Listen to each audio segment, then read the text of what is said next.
All right, time for another update and forecast on the park fire. First thing we do before we'll get into the weather forecast, which I think will be the most important part of this video today, just because there's an increase in temperatures, which dries things out, increases fire activity there, but then also, I'd say more importantly, there's a chance for some thunderstorms Friday, Saturday in California. We'll see how that might impact the park fire. First thing we should do, though, is just kind of get our bearings here, just in case anybody's not familiar with the area.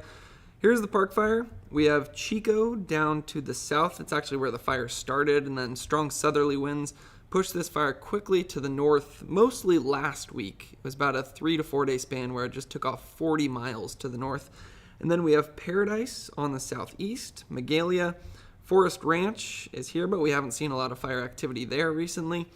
Butte Meadows was a place that we were concerned about, but as you'll see, there are some reasons to kind of feel a bit more confident in that area. Red Bluff over to the west, and then up towards the north, we have Manton and Shingletown, and Mineral to the northeast. Now, maybe before we get into kind of where a lot of the fire growth was recently, I can just provide a snapshot here of the fire perimeter, because what this map shows, anywhere where you see the yellow stars, that's going to be where fire was active more than 24 hours ago. And then red stars, that's going to be your more recent activity within the last 12 hours. So along this entire northern, western, and southern edge of the fire, you notice you're not seeing any stars whatsoever. So that means there hasn't been a whole lot of heat activity close to Manton, close to Red Bluff, close to Chico, close to Paradise, really in the last 24 hours, which is great news there. Now, it's not to say the fire is completely out in those areas. In those areas, you can still have kind of some little hot spots that can occasionally flare back up if things get hotter and drier. That's a big part of the reason the weather forecast is so important, is because these areas where it looks like it's out right now may, in fact, kind of flare back up again. But right now, yesterday, and even I'd say the day before that, this northeastern section's been really the only area where we've seen a lot of smoke coming off of it, and even there we haven't seen much growth at all. So we'll look at the progress in a second, but first just the acreage, 391,000 acres. So just putting that in context, doesn't look completely updated, but it puts it at the number 5 largest wildfire in the history of California. And if we look at kind of the progress of the fire, this really paints the picture that the majority of the growth on the park fire was actually last week. Because on this map, red, orange, and yellow is going to be the last few days.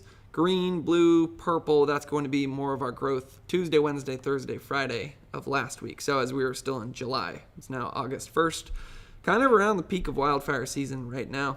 But just looking at this map, that shows that it's been pretty good over the last, 4 or 5 days, really since Saturday. That was when the cool, moist air moved in. And then since then, our winds have also been a lot calmer. So if you look at where the red and the orange is, northeast in Mill Creek, we have seen some growth there, but really not much. And if you look very closely, there was almost no growth yesterday, which is the darker red color. So big part of the reason for that is we were kind of insulated by smoke yesterday. And again, the winds weren't all that strong. But just looking at, so we don't need to see that one anymore, an extra tab in there. One thing I wanted to point out, on this map that wasn't updated with the acreage, although it's accurate saying Park Fire is number 5 largest wildfire in California history, the structures, unfortunately, also, that's not the correct number right there. The CAL FIRE website has now increased that up to 480 structures.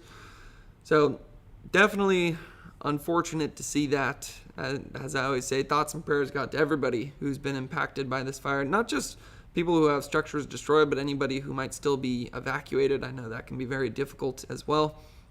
And when it comes to those structures, we keep seeing those numbers going up. And I've mentioned this a few times, but it's not because we've had a lot of growth recently and new structures have been destroyed. It's more that they're getting damage assessment crews in and actually being able to kind of see what structure is burned more last week.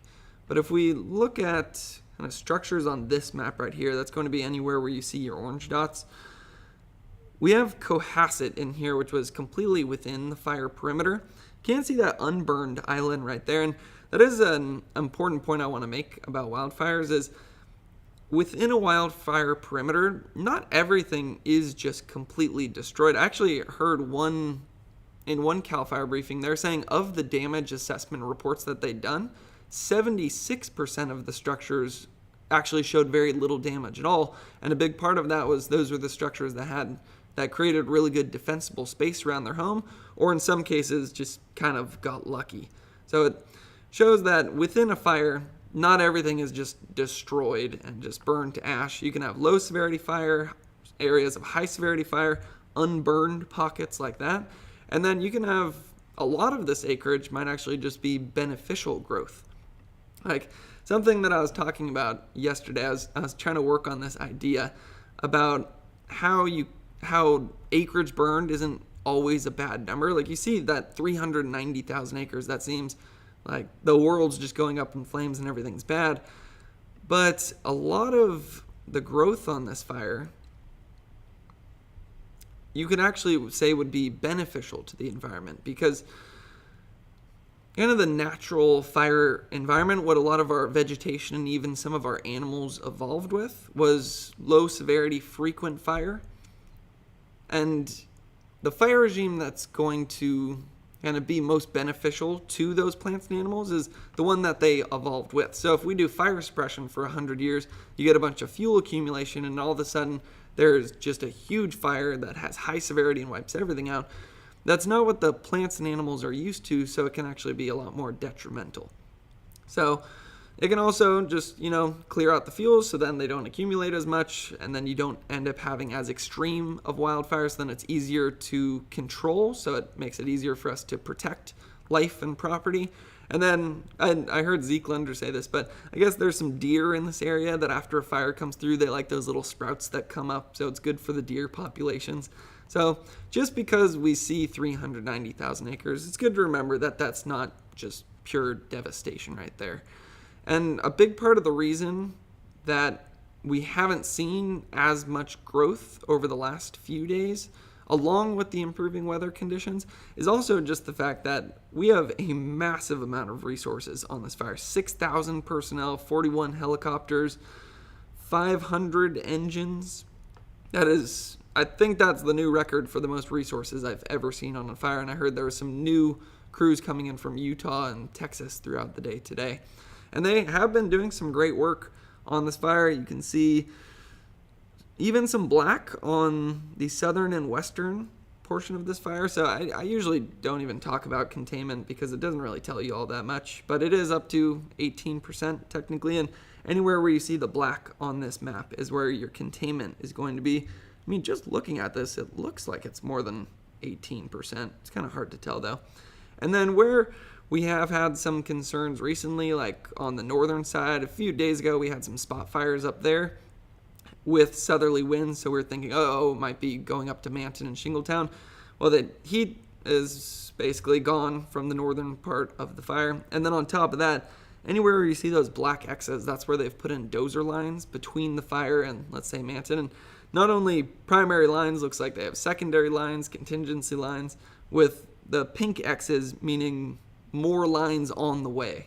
So not as even close to as worried about Manton and Shingletown as I used to be. And even a similar story for Butte Meadows, which that's saying something because Butte Meadows is quite close to the fire. Could zoom in on this map. I think it might show it pretty well. But what they did here was, it was pretty amazing that they were able to do this with how dry a lot of our fuels are right now. But they actually did a firing operation along 32 right here. So then when the fire burned up into where they'd already cleared the fuels out, well, the fuels had already been cleared out, so then the fire had no more fuel to continue its growth, and then it just stopped right along 32. So that part of the fire right there is pretty amazing what they were able to accomplish. So Butte Meadows not only looking a lot better because of that successful firing operation, but then you also look in here and there's just dozer lines all over the place in that area, so they're looking good in that regard. And then also up in Mineral, so That's what this little cluster of structures is right there. We can actually measure how close that is to the fire, because you could maybe say that's still probably so it's around 7.5 miles away. So that's a decent distance, but I mean, we have seen this fire move 10 to 15 miles in a single day. Not expecting that today because the winds are going to be much calmer than when it was growing 10 to 15 miles in a day. 7 miles is a pretty good distance right there, but we do have a lot of dry, abundant fuels in this area between where the fire has been more active recently, where you see those red stars, and mineral up there. So all of that fuel hasn't burned out in quite some time. And then it's warming up this week. As we look at the weather forecast, you'll see it's warmer today, which means it's going to be drier. Winds luckily winds look like they'll be similar to previous days, so it's good in that regard. I'd say minerals still the concern though, because the wind direction is still from the southwest, so that tries to take these hot spots and move them up towards the northeast. Now, one thing that can kind of make us feel maybe a bit more confident though is when we look at this map. I believe they've been going direct on this side of the fire, kind of taking advantage of some of the calmer conditions. But then you also look in here, mineral is going to be right around there. They have dozer line around mineral. They've most likely been preparing the structures, as well as a lot of these orange dots that you see kind of scattered throughout here. They prepare those areas as well. And then looks like we have another line between the fire. So multiple layers of defense, not only for Butte Meadows, but for mineral and really all around this fire. And that's what happens when you get 6,000 personnel on fire, which is pretty amazing to see right there. So just looking at the current conditions right now, looks like we have smoke kind of just settling over the fire once again. This is what was a big part of the limited activity yesterday, is when you have this kind of smoke, you don't get as much daytime heating. So if things aren't as hot, then they're not as dry, and you usually don't get as strong of up canyon winds in the afternoon, which is important in somewhere like Mill Creek, because that usually depends on your temperature gradient that's created by your daytime heating. The big question mark though is just when the smoke is going to clear, and I found it's basically impossible to know when the smoke is going to clear on a fire. I'm sure some people know how to do it, but I haven't been able to figure it out just yet. But that has a big impact on what the fire is going to do today, because if it clears out in the next hour or two, then we're going to see activity pick way up, and we'll see some of the larger smoke plumes and more growth than we have had in previous days. But if the smoke continues to settle over the fire like it looks like it's doing right now, then we won't see all that much growth today. So what's going to kind of determine that has a lot to do with some of our other weather conditions. So we can kind of get into the weather forecast now. Looks like our winds at the moment are around 5 to 10 miles per hour. It's the red numbers that I'm looking at there. So winds look great. What is a little bit concerning though is it's 10:30 in the morning and you're already seeing 83 degrees, 85 degrees. That's pretty hot for this time of the day. And it does look like we are going to be warmer today than we were in previous days. Now, one thing I should say as a disclaimer on this forecast is when you have a fire as big as the Park Fire, you're going to have different forecasts around this fire. So what I try to do is just pick a spot closest to Mill Creek that I could find, because that's where we have seen some of the recent activity. And it looks like the spot that I picked should be in the upper 90s today, which is definitely hotter than we have been. Relative humidity the last couple days was around 20 to 25%, which is normal for this time of the year. Now it looks like we're dropping back into the teens. So anytime you hear relative humidity dropping into the teens, that can be a little bit alarming, just because that means if your air is drier, then it pulls some of the moisture out of your fuels, so then it's easier for fires to start. By that I mean, like, if the winds pick up burning embers and it drops those embers into those fine fuels, it's easier to get a spot fire there. But then a fire can also just spread more quickly when it's dry out, because the drier the fuels are, the less the fire has to use its energy to evaporate the moisture out of those fuels before they combust. If the fuels already have the moisture evaporated out of them, then the fire can just use all of its energy just to burn that fuel right up. and then that leads to faster spread. So temperature and humidity looks worse today. So just based on that, I would say we should be seeing more activity on the fire than what we had yesterday. The one thing still somewhat working in our favor is the fact that the winds are about half of what they were last week. So last week we had some 30-mile-per-hour winds. Today expecting some gusts around 15 to 18 miles per hour.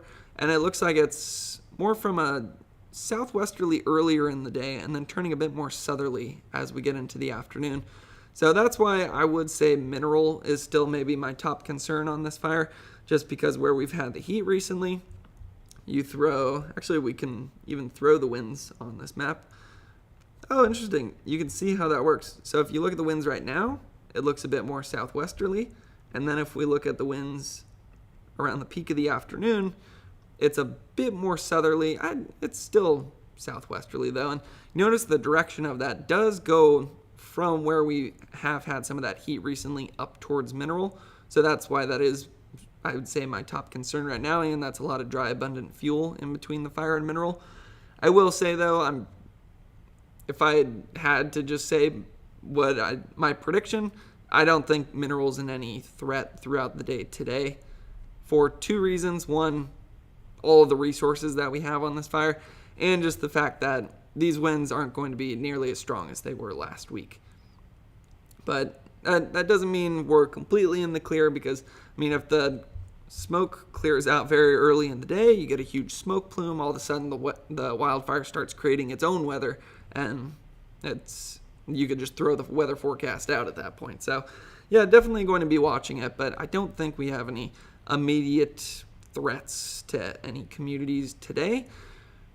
And I emphasize today because we are going to see some pretty big changes over the next few days. So now we'll get into that. Basically what's happening over the next few days is there's going to be this big high building over the west. And this high is going to have clockwise circulation. So it's going to take some of the moisture that's over Arizona right now, and it's going to push it into California.